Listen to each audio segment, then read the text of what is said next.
Today is Mr. Kaufman from High Five History with an instructional video on the parts of an essay.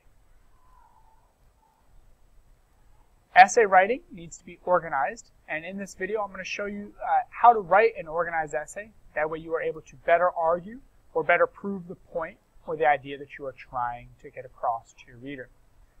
First thing up in your essay would be your introduction paragraph. Introduction paragraph or paragraphs could be more than one depending on the length of your writing.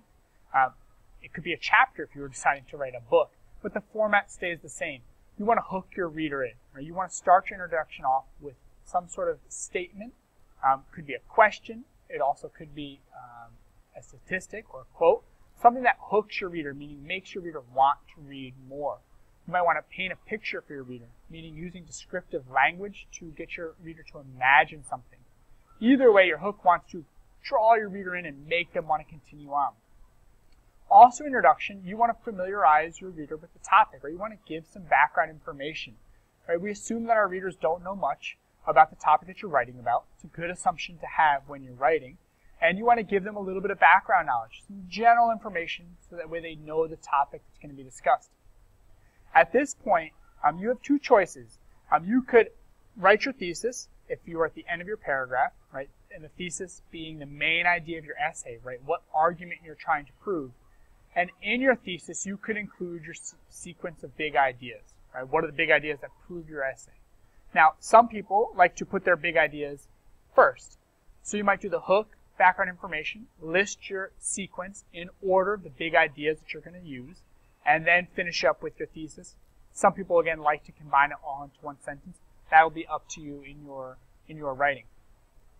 Now, after you've introduced your reader, you then are going to get into your body paragraphs. Right? Each of your big ideas that you sequenced in your introduction paragraph is going to get a paragraph, right, to explain. Now, every body paragraph should have a topic sentence, right, which is your big idea, right, what the paragraph's going to be about. It needs supporting details, right, that's your background knowledge that explains your topic sentence. It also needs evidence, right? What evidence? What can you touch, feel, read, and so forth that would actually prove that your argument is correct? Remember that we are, as historians, lawyers of the past. Right? In order to prove your argument, you need evidence. You also want to make a connection. Right? You want to make it very clear to your reader, right, how your evidence and your supporting details are connected to your big idea, and how your big idea is connected to your thesis. Right? Again, assume that your reader doesn't know anything, and a good hint is assume your reader is not very smart. Right? You want to make the connections for them. You don't want to let them think about it, or you want to say, this is what it is, and that's what the connection's for. And then finally, your body paragraph, you want some sort of transition. Right? You want to let your reader know that you're done with this topic and you're moving on. After your body paragraphs, of course, comes your conclusion. And again, it could be one or more paragraphs depending on the length of your writing. In your conclusion, you want to restate your big ideas using different words. Right? What were the big ideas that you used to prove your thesis? Also, in your conclusion, you restate your thesis as well. Now, remember that you're arguing, right? You are coming up with an argument.